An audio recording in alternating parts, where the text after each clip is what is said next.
आज करेंगे श्री आनंद घन जी द्वारा रचित छठे पद्म प्रभु स्वामी के स्तवन का अर्थ। पद्म प्रभ जिन तुझ मुझ आंतरूरे। हे पद्म प्रभ जिन, हे परमात्मा, हे शुद्ध चैतन्य तत्व, आपके और मेरे बीच का अंतर किम भांजे भगवन, कैसे मिटेगा हे भगवन। कर्म विपाके, कर्म फल के कारण जोईने, कारण को देखते हैं। कोई कहे मतिमंत, कोई बुद्धिशाली ऐसा कहते हैं। भावार्थ ऐसा है कि आत्मा ही परमात्मा है, किंतु आत्मा और परमात्मा के मध्य में अवरोध क्या है? वह है कर्म। ऐसा कोई बुद्धिशाली जीव कहते हैं। तो इस अंतर को कैसे मिटाएंगे हे प्रभु? आनंद घन जी दूसरी गाथा में कहते हैं, पयई ठिही अनुभाग प्रदेश थीरे। कर्म का जब बंध होता है तो चार प्रकार से होता है। पहला है पयई यानी प्रकृति, यानी उस कर्म का स्वभाव क्या होगा, नेचर ऑफ द कर्म जहाँ पर डिसाइड होता है। फिर दूसरे में स्थिति बंध, यानी वह कर्म कितने समय तक आत्मा से बंधा हुआ रहेगा, यानी ड्यूरेशन ऑफ द कर्म। फिर तीसरा है अनुभाग बंध, अनुभाग यानी रस बंध है। तो जब भी हम कोई कर्म करते तो उसमें हमारा इन्वॉल्वमेंट कैसा है, उसके ऊपर हमारा रस बंध होता है, और ये कर्म किस इफेक्ट में हमें फल देगा ये रस बंध से तय होता है। और चौथे में है प्रदेश बंध, यानी कितने कर्म पुद्गलों का बंध होगा, अर्थात वॉल्यूम ऑफ कार्मिक मैटर जो आत्मा के साथ जुड़ेगा। तो इन चार प्रकार से कर्म का बंध होता है।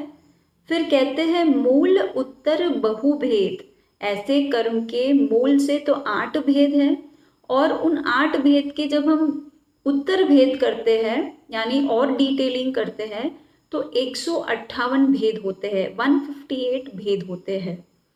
घाती अघाती बंध उदय उदीर्णा।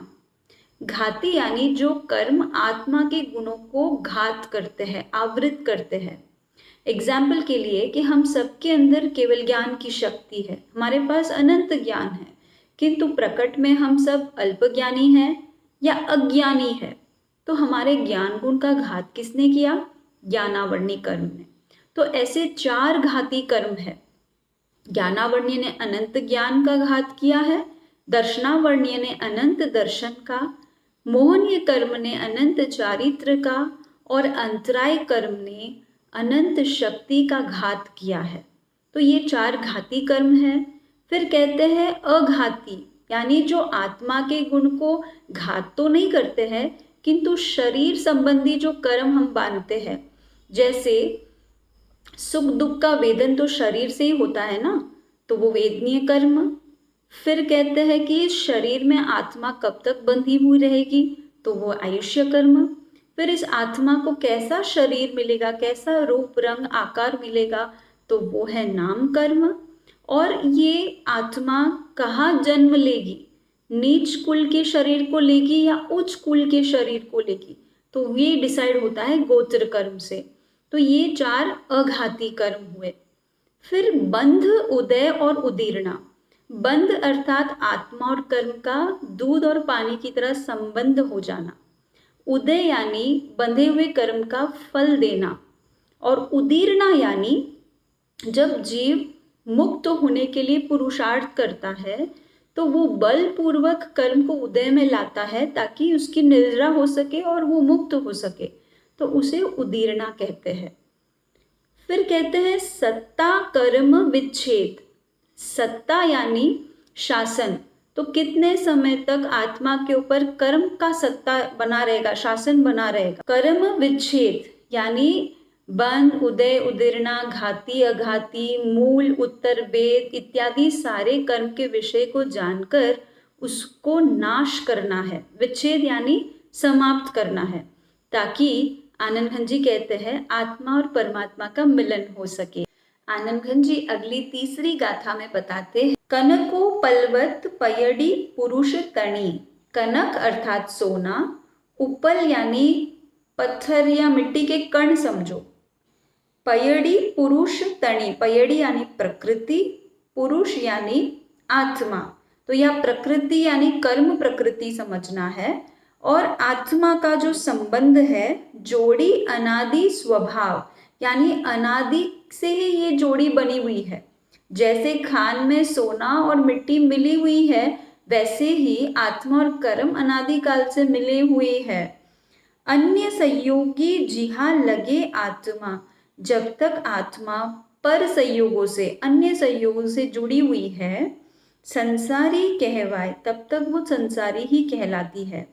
भावार्थ इस प्रकार है, जैसे सोना और मिट्टी अनादि से जुड़े हुए हैं, वैसे कर्म और आत्मा भी अनादि से जुड़े हुए हैं। जब तक आत्मा पर संयोगों से संबंधित है, तब तक वह संसारी ही कहलाएगी। आनंद जी महाराज अगली चौथी गाथा में बताते हैं, कारण जोगे रे हो बांधे बंध नेरे। बंध योग्य कारण होने पर आत्मा कर्म को बांधती है। कारण मुक्ति मुकाय, और मुक्ति के कारण होने से आत्मा कर्म से मुक्त भी होती है। आश्रव संवर नाम अनुक्रमे, आश्रव अर्थात आत्मा में कर्म का आगमन होना, और संवर यानी उस आगमन का रुक जाना। अनुक्रम से हेय उपादेय सुनाए, यानी आश्रव जो है वो हेय है, हे यानी त्यागने योग्य, और संवर जो है वो उपादेय है, यानी ग्रहण करने योग्य। तो भावार्थ इस प्रकार है, आत्मा बंध योग्य कारणों में कर्म बंध करती है तथा मुक्ति योग्य कारणों में कर्मों से मुक्त भी होती है।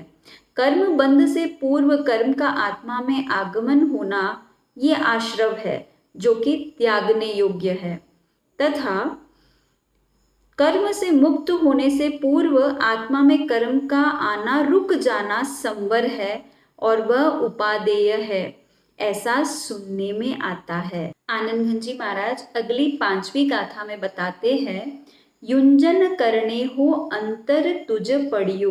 युंजन करने यानी जुड़ने की क्रिया, तो आत्मा और कर्म जो जुड़ रहे हैं वह युंजन क्रिया है, और उसके कारण अंतर पड़ा है, यानी आत्मा और परमात्मा के बीच में जो अंतर है वह युंजन क्रिया के कारण है। गुण करने करी भंग, अब गुण करण की क्रिया से उस जुड़ने की क्रिया को भंग किया जा सकता है। गुण करण की क्रिया यानी आत्म गुणों में रमन करना।